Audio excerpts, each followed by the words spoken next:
welcome everybody to our debate. So, tonight is put on by the Gwartney Institute and the Menard family. This is one of our student programs that is financed by both the Gwartney Institute and the Menard family. I'm Justin Clark. I am the Menard family professor of philosophy and ethics here at Ottawa University. And tonight, that's right.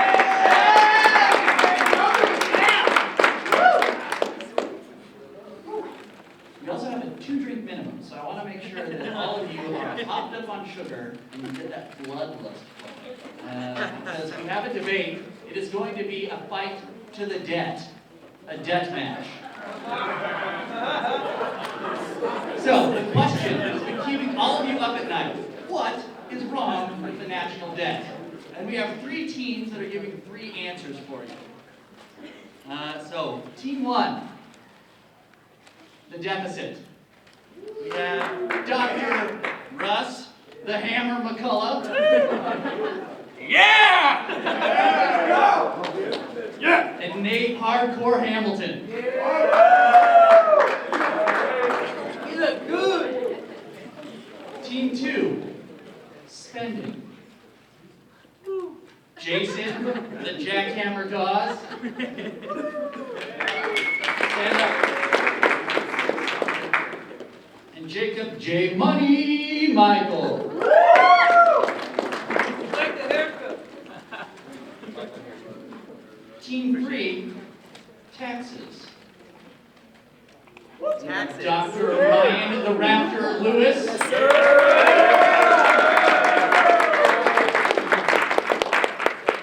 And Killer Christina Thomas.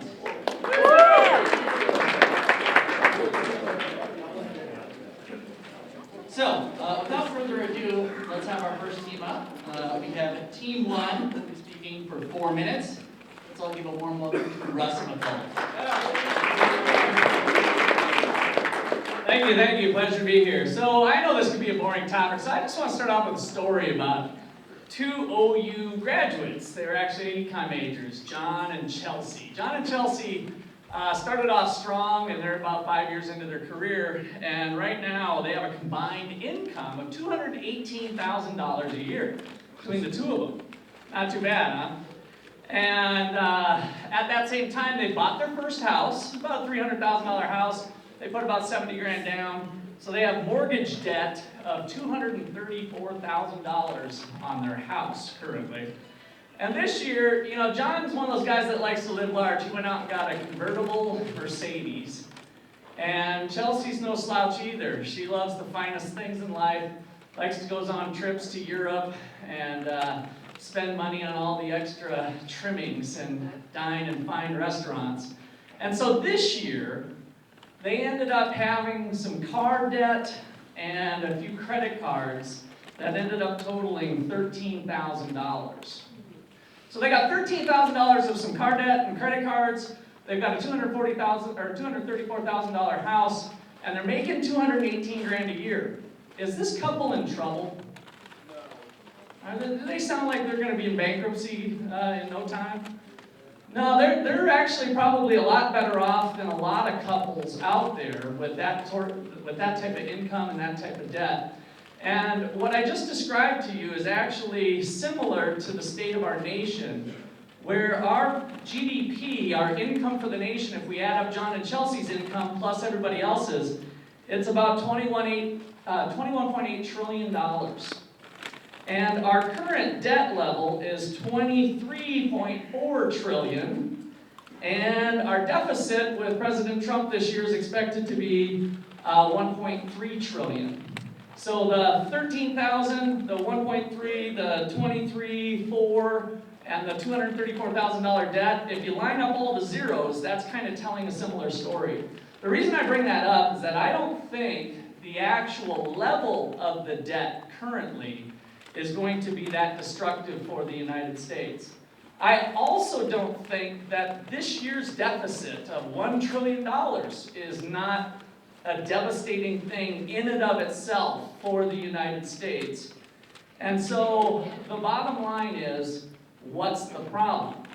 Why don't we just run up deficits? And here's back to my story. If this young couple continues to do this for the next 50 years, always spending more than their income, running deficits to keep that debt climbing and climbing by $13,000 every year, are they going to be in trouble 50 years from now? Yeah, it's the pattern. The United States of America, since the 1970s, has been running a persistent deficit year after year after year after year after year. And so it's not the level of the deficit this year or the level of the debt this year that's our problem. It's the persistent deficits that we've run. Where does it come from? It comes from a lack of incentives. We've got politicians and bureaucrats, employees of the United States, that have no incentive to cut costs and to keep spending in check. Right? They're spending other people's money on people they don't know. You're always more careful with money you spent on yourself, right? Money that you spend, you're more careful with. But when other people are spending other people's money, and they can do it by force through taxes, we end up seeing what we've seen in the last 50 years. There's no controls. The debt limit keeps getting kicked up, and we run deficit after deficit after deficit after deficit. And that's the problem.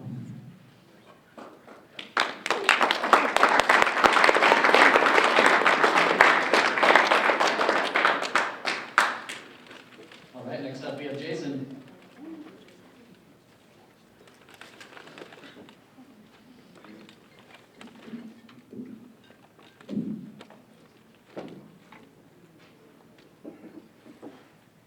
The national debt has been growing substantially within the last few decades, and it is important that we begin to reduce it before it reaches a point of no return. This is especially true considering in 2020, interest payments on our national debt are expected to account for 10% of the federal budget. A good reason to work on paying off the national debt is to reduce the $500 billion spent annually on interest. We as the grad team recommend government spending as the best step towards accomplishing that. There is a lot of wasteful spending done by the government, including public procurement, inefficient bureaucracy, and pork barrel spending. But first, let's take a look at some of the projects that our government spends money on. Between 2011 and 2015, the government spent $5 million for an anti-smoking campaign targeting hipsters with ideas like styling your sweet mustache instead of smoking. In 2014, NPR reported that the government owned 77,000 empty or underutilized buildings whose maintenance cost approximately $1.7 billion a year. This doesn't include the hundreds of millions wasted on unused flight tickets that were fully refundable or the billions spent on administrative leave. Overall, not everything that the government uses our tax money for goes to a worthy cause. And even on projects that have significance, there's a lot of wasteful spending. Which brings us to public procurement. The government contracts out a lot of goods and services to the public sector, accounting for more than $2 trillion a year. The process used by the government doesn't follow your usual standards of economic efficiency. Instead, the public procurement process is time-intensive, inefficient, and expensive.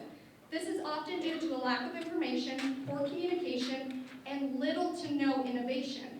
In 2017, the Air Force spent more than $325,000 on under 400 coffee mugs. The replacement for the broken mugs cost $836 each. Now, this is substantially more than the average person would pay, especially when you consider the Air Force could have 3D printed replacements at 50 cents a piece. Another audit-worthy mistake came from the IRS when they spent $12 million from 2014 to 2016 to contract out a new email software system that, one, was never installed, and two, wasn't even compatible with their computer system. Speaking of inefficiency, the government also has poor communication within its own departments. This has caused programs to overlap between agencies that are trying to accomplish the same goal without communicating with one another. Duplicate programs are estimated to cost $100 billion annually. For example, in 2011, the Government Accountability Office identified 82 programs aimed at improving teacher quality spread across 10 different agencies. In 2014, the list totaled 188 duplicate programs. Finally, pork barrel spending, also referred to as earmarks. This is when legislators add funds for a local project, often with little or no connection to the actual bill. This is so the legislator can gain support and get more votes. It causes a lot of inflation to costs by using these pet projects. In the transportation housing bill, $3.8 million went towards saving part of the Tigers' old baseball stadium from demolition, just for the memories. Seems like an odd line item for the government. 2018 was a record year with $14.7 billion going to earmarks. Now that you've seen enough accounting errors to make Lynn Wagner cringe, I hope you see the importance in fixing the federal budget and the spending crisis to help save us from our growing debt.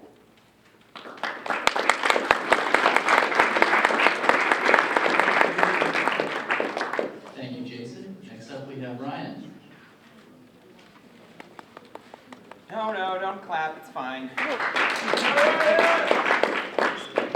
So it's really great to be up here with some former debaters and my current speech debate team, so thanks for agreeing to do this and having us along for the fun, and thanks too for the rest of my team filming and timing. So we're representing something that will show you why we win. And here's what I think you need to know is that there's like somewhere along the way, cough Reagan, cough supply side economics, cough. We convinced the American public the businessman, because it was always a man, wasn't just someone driving the economy, but was this massive savior of everybody. And this long ago concept has crept deeper into our American psyche. I mean, don't get me wrong, we love people like Steve Jobs because they changed the world and they've done really great things, and we're not trying to knock them down. What we're arguing today is that perhaps we've put them so far on a pedestal that it has allowed us to enact policies leading to awful consequences. The system we're here to talk about today, tax reform, and my notes say here I'm supposed to do jazz hands, because I don't think tax reform sounds really sexy. But let me tell you why tax reform is sexy, because doing it will fix the debt, and to boot, we try to correct for generations of inequality, and no one else is trying to do that up on the stage. So, by the end of the debate, my goal is to have you all be saying to your friends that taxes are sexy for three main reasons. First, the corporate tax rate is ridiculous and unfair. Second, corporate welfare stifles economies, placing an unfair burden on the individual taxpayers and their families. And, as my colleague Christina Thomas will contend, there is a whole group of people not paying their fair share into the system. But my part is about corporate taxes. And remember, it doesn't sound sexy, but it really is. So first, the corporate tax rate is ridiculous and unfair. The recent tax cuts signed into law by the Trump administration reduced the corporate tax rate significantly, and as everybody predicted, tax receipts in the Treasury plummeted, falling $100 billion in 2019. Projections see the deficit increasing, as Dr. McCullough said, nearly $2 trillion more just this year. So unlike my esteemed colleague, Dr. McCullough, it is not the deficit itself, because we keep cutting our main source of tax revenue, and thus we have a ballooning deficit. Thus, let's make sure we understand where the cart is and where the horse is in this situation. Second, corporate welfare stifles growth and puts a higher burden on individual taxpayers and their families. Corporations receive welfare to ever-increasing detriment. To attract big business, cities and states offer gargantuan tax breaks to them. I call this arena blackmail. You know, whenever a pro team wants a new stadium and they basically tell the city, you have to pay for this or we're leaving, and then that always happens, and then they end up moving to LA, and it sucks for everybody, because even LA doesn't want the Rams. So this blackmail works in other horrible ways too. Despite having a ton of bankrupt cities, the Good Jobs for Michigan program gave handouts to the wealthiest corporations. It created a loss of $500 million in tax revenue. Wisconsin gave $4.5 billion to a Chinese company, Foxconn. But it's not just lost revenue. If you're from Kansas, you may remember when Boeing left Wichita a couple years ago. They moved to Washington because that state started giving billions of dollars to aerospace companies that relocated. So the city, Wichita, was destitute. Loss of jobs, citizens, identity. See, the practice is actually just one of robbing Peter to pay Paul. It leaves thousands of people out of jobs, and in the end, who wins? Just the company. So overall, the tax code is unfair and ridiculous. The idea has been that manipulating it would boost local economies, but the short-term benefits are far outweighed by long-term disadvantages. Mammoth corporations come to town, they consume energy, wear down our roads, and then leave when another state offers them more freebies. These practices stick individual taxpayers and their families with more burdens, they raise the deficit, and in the end, it ends up in a perpetual need for public debt, which becomes the only way to pay for basic infrastructural needs. Thank you.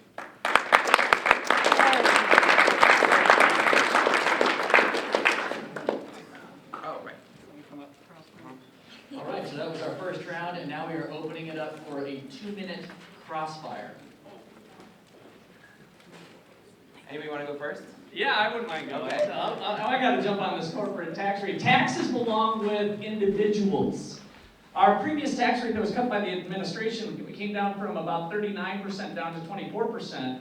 The world average is around 24%. So we were at the very high end. What do American corporations do? They relocate. Apple, you brought up Steve Jobs, went to Ireland.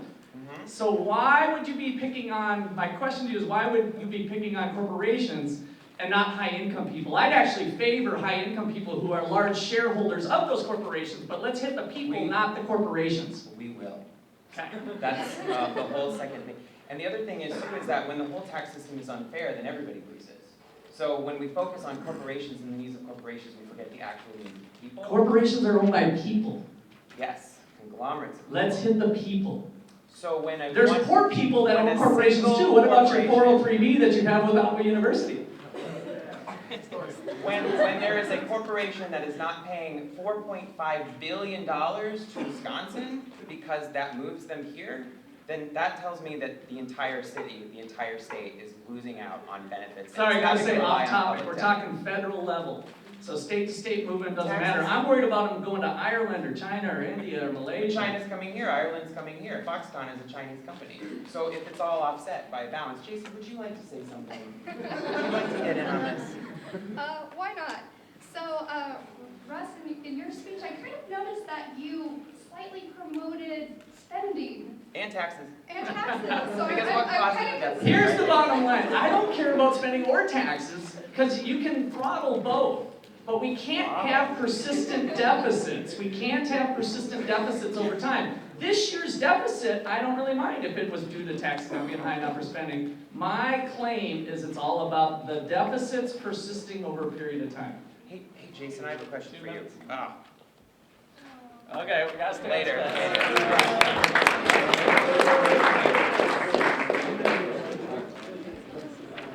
Well, I'm glad to see the panelists bloodlust us out. So now we are going to begin round 2. Starting off, we have team 2, which is Jacob.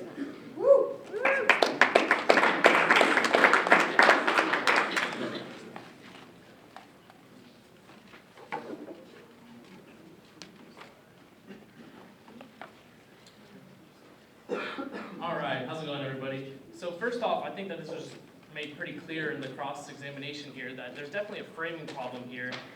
Russ just even talked about that the problem is the deficit year to year, which by definition has to be based on the amount of money that the government's spending. So how can it not be spending, first and foremost? The same being with taxes. The level of government spending is going to determine the amount of taxes that the government's going to levy against its people. So from a starting point, it's clear that spending has to be the solution. And I'm gonna move on. So first, there's no shortage of ways that the government wants to spend our money. Usually it's on something called vital services or public goods. Usually they define them as being non-rivalrous and non-excludable. But we should be very skeptical of this. If the governments can provide us these services, why can't we provide the services that we pay for with our own money with our own money? It's really nonsensical to me in this way. Why does Uncle Sam have to show us how to make roads and make our roads, for example? Why can't entrepreneurs set out on that endeavor by themselves? It's human nature to evaluate the outcomes of what we see based on the world around us. So we can look at our world and point blame on what we think is the cause, but what we don't understand is those things that we do not see, which is those more preferable outcomes that would be provided by the free market. What I mean by this is without taxes and without this level of government spending, individuals would be able to pursue these outcomes on their own with their own individual propositive actions. An example of this could be FedEx or UPS, who are far more effective than the government in providing mail and mail services. Both of those operated profitably last year, whereas the post office lost $15 billion within the last year. But just because they have a guarantee on first priority mail, or first class mail rather, they have a guaranteed monopoly to exist in this service. And you know who pays for that $15 billion of losses? We do as the taxpayers, because the government spends that money. Ludwig von Mises, an Austrian economist, says that when the government spends more, the public spends less. Public works are not accomplished by the miraculous power of a magic wand. They're paid for by funds taken away from citizens. We're literally being robbed to pay for things that we would pay for in a less efficient manner. And this leads to complete destruction and misuse of resources within the marketplace. When government projects fails, do you know why they tell us they fail? Because they didn't have enough money to spend on it. And if we give them more money, they would be more successful. That's the problem that we're dealing with right now. Not everyone, and so when we talk about government spending, there's two ways that the government should spend that I think are very important to understand how they levy money. The first being taxes, and the second being the influencing of the monetary supply. And so I'm going to talk about the problems with both of those in the short little time I have. The first one being with taxes. First off, I think any level of taxing is wrong. And you guys might not know Mises, who I quoted earlier, but you guys might be aware of my favorite government official, Ron Swanson, Director of Parks and Recreation of Pawnee, Indiana. He said that the government is a greedy piglet that suckles on the taxpayers' teeth. And I won't finish it, but it's basically that the government takes, and they'll never have enough taxes for what they want to do, because they will continually increase taxes to solve that debt. And while it might be a good intention and it will work to levy taxes to lower the debt, that is the least beneficial solution to us. When we talk about the corporate tax rate, like Ryan talks about, first off, there's research out of the University of Santa Barbara indicating that for every 10% reduction in the corporate tax rate, we see a 1.1% increase in GDP. And if we reduce the corporate tax rate from 40% to 30%, they estimate a doubling of GDP within 10 years, or 30 years rather, pardon me. And also individuals, as we increase the tax rate, do you know what they do less of? Saving. That is an automatic reduction in the amount of loanable funds that exist within the United States. And do you know who that hurts the most? The lower middle class, who no longer can go and get these funds, because the wealthy will just move their money to other places, whereas these poor individuals do not have that problem.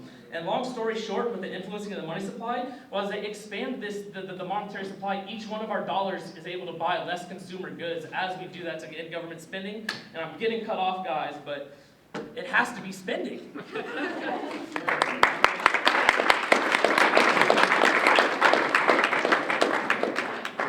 Jacob, next up we have Christina. You're in my class, you better be.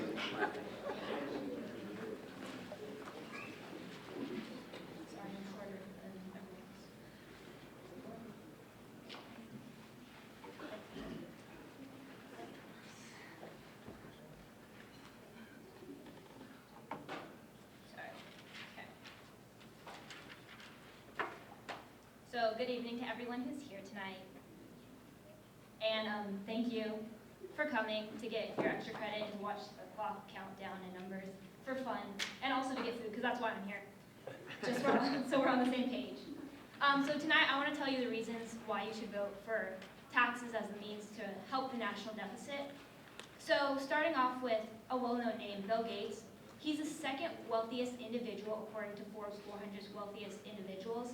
And that guy helped allow you guys to have your phones in class, so it's a good fact to listen to. But he said in a tweet, "I need to pay higher taxes." And you might say, like, why is this? Well, according to a study at the University of California in Berkeley, they found that U.S. billionaires pay lower tax rates than the working class in 2018.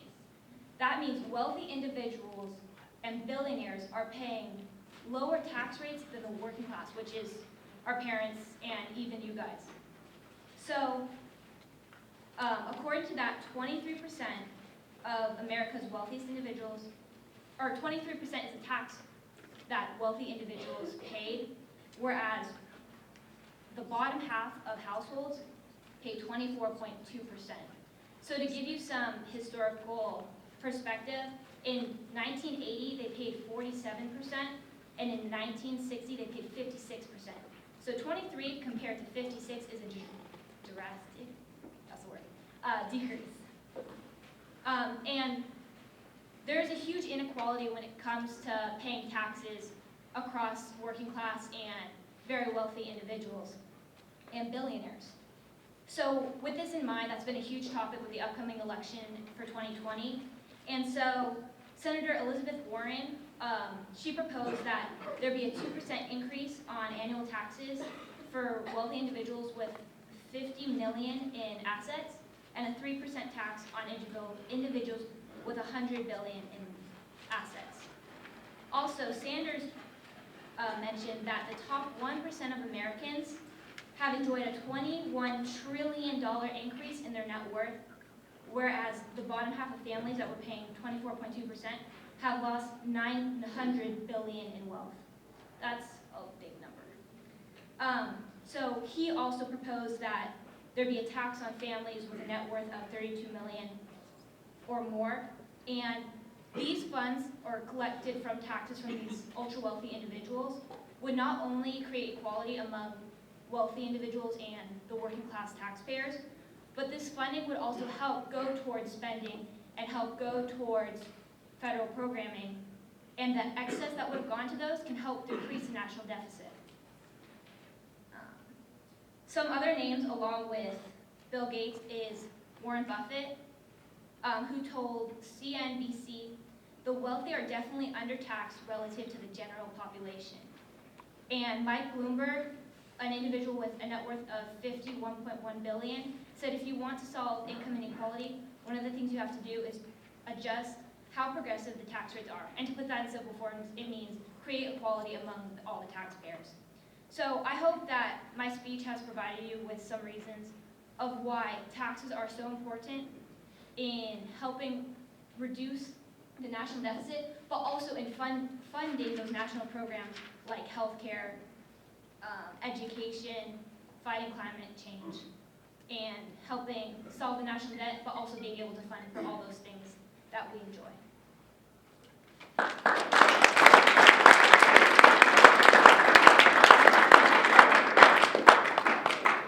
All right, thank you, Christina. I don't know about you, but if I heard that right, I think she called me and everybody here working class. And I just want to say that's so much nicer than the things people normally call me. He's my teacher. Next up, we have Nate. Go Nick! Yeah!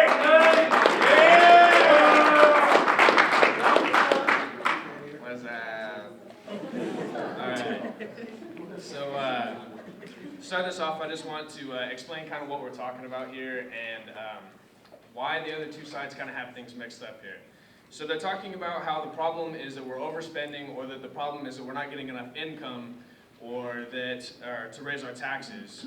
The problem is the consistency of the overspending or of not having enough income from our taxes. It's not having one or the other. It's the consistency of every single year we are spending over what we're having come in. And it's not, again, if we have 1 year where we spend over what we have come in, that's not a problem. As we explained in our example. The problem is when we do it over and over and over and over and over again. National debt is not necessarily a problem, it's the deficit that is the problem. When we consistently have this deficit, it creates the problem. So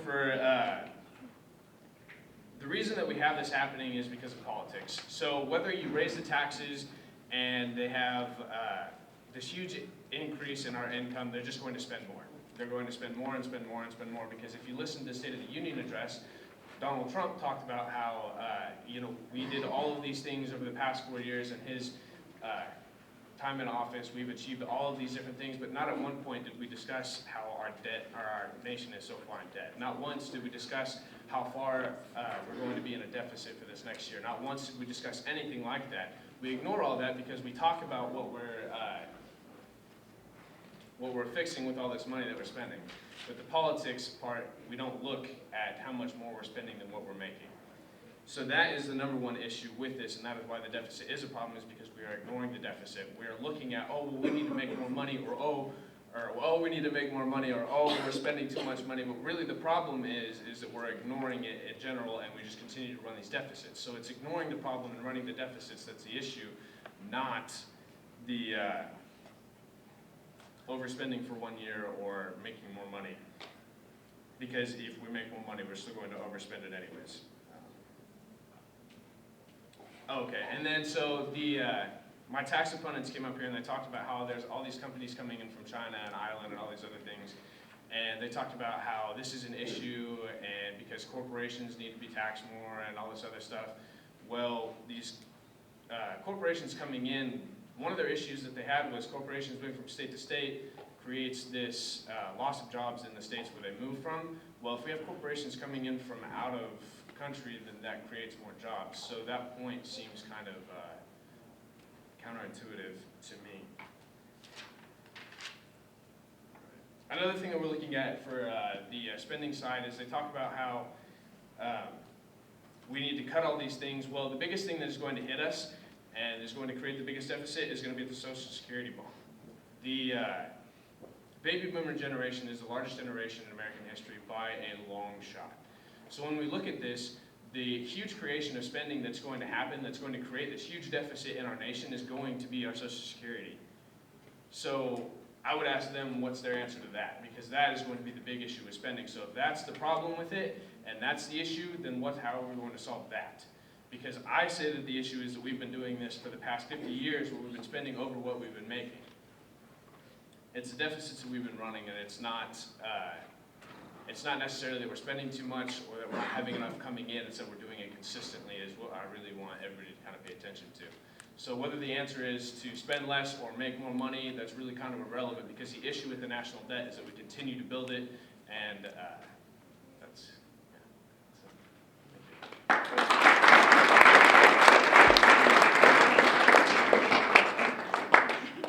thank you. All right, that was the end of round 2, and now we were going to have another 2-minute crossfire.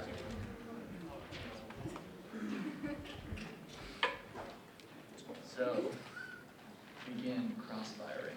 I got a question for you, Nate. Yo, what's up? Yes or no, can you run a deficit without spending? You can't run anything without spending. So you cannot run a deficit without spending. So spending would be the problem with the deficit. No, the problem with the deficit is the consistency of the deficit. So you're spending and that's causing a deficit, correct? Yes. Oh, okay. But on the other hand, though, you have to have money to spend, so also not having enough would also create that deficit. So it's a mixture of the both, and it's consistency of not having a balance that's the issue. That's what I'm trying to say, is it's not necessarily that we're spending too much or that we're not getting enough money in, it's that we're doing it consistently. So is there a solution to your problem? Or is it just like there's a problem and it's okay because the problem happens, so we should just keep going with it? It's not necessarily that, like, I can't offer you a solution for it. It's a mixture of both the overspending and not having enough money in. But again, it's the politics behind it, where no matter how much money we have come in, we're going to spend more. And we praise our politicians for So doing it's this. the level of spending is the problem against what you're saying. It's the political side behind it, where we praise our politicians for spending too much money. So we should get rid of politicians and government? No, that's And not no. run a It's the deficit. mindset behind that. We're running a deficit is okay The for mindset this long set of time. Okay. That's the issue. And I have a question for you, Jacob. Yeah. So is spending like your long-term solution? So we're just gonna keep spending to help with that deficit, or where are we We're gonna arguing against spending. And then where are we getting that money from?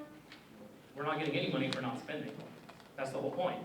It would make us wealthier and we'd have more amount of loanable funds without taxes, so people would be able to go get loans, especially lower and middle class, because that increases the monetary supply. It allows people to get this money that otherwise is taxed away as we reduce people's disposable income, particularly the rich.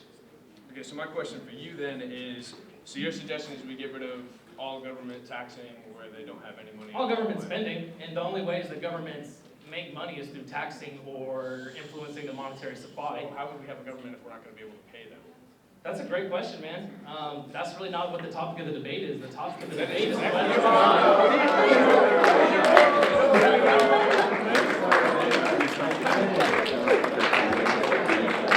And that brings our crossfire session to a close.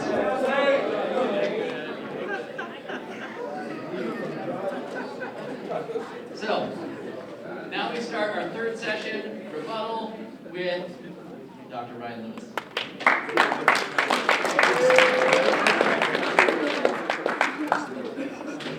All right, this is gonna break down really easy. Why? Because the deficit table doesn't give you a solution, so you shouldn't vote for them.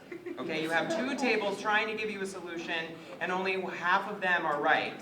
Because you have this team that is giving you this libertarian dream that does not work within a system that actually operates in the world today. So if we're talking about like this dream identity idea, we can like have sort of this science fiction conversation about what it would look like in an alternative universe, but it doesn't look like that, so we can't vote for it. So I'm asking you to vote for taxes, and I have 4 more reasons for that. The first one is I'm asking you to put the cart before the horse. Taxes first. We've all agreed on this. They haven't, because they don't try to use the word taxes, because they know that we're right. Taxes first, because as I said in my first speech, it has directly led to the increase in the deficit. So therefore, we are before them.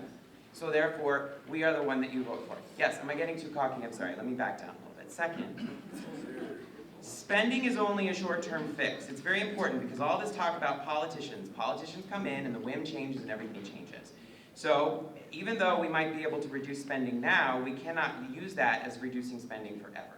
Okay? Another president comes in and spends a whole lot, so then what? We're just going to have to keep resetting the system. So it's not a long-term solution, but we can get a tax reform system that gets in place that actually is long-term. Third, fixing taxes will lead to new windfalls numbering well above $3 trillion, which can go towards a lot of things, including infrastructure. And fourth, we are the only ones up here arguing for inequalities and actually assessing the idea that these are real people in these situations and not things just floating up in the air about all of these. I'm a communication professor, y'all, and all of these numbers just sort of make me crazy because I don't understand any of them. So what I'm asking you is to think about the people at the basis of it that also give us a reason to want to change the tax code enough to create more fairness, thus creating more equality. And if we fix the national debt in the process, then hooray for us. Thank you.